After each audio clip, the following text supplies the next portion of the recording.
اور اللہ کی قسم جب تم پیٹ پھیر کر چلے جاؤ گے تو میں تمہارے بتوں سے ایک چال چلوں گا۔ پھر ان کو توڑ کر ریزہ ریزہ کر دیا، مگر ایک بڑے بت کو نہ توڑا تاکہ وہ اس کی طرف رجوع کریں۔ کہنے لگے کہ ہمارے معبودوں کے ساتھ یہ معاملہ کس نے کیا؟ وہ تو کوئی ظالم ہے۔ لوگوں نے کہا کہ ہم نے ایک جوان کو ان کا ذکر کرتے ہوئے سنا ہے، اسے ابراہیم کہتے ہیں۔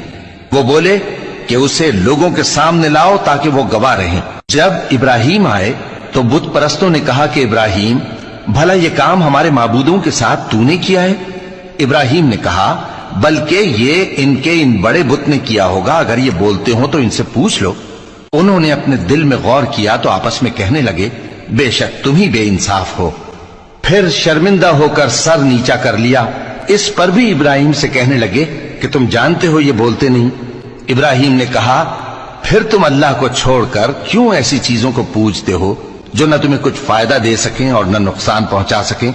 تف ہے تم پر اور جن کو تم اللہ کے سوا پوجتے ہو ان پر، کیا تم عقل نہیں؟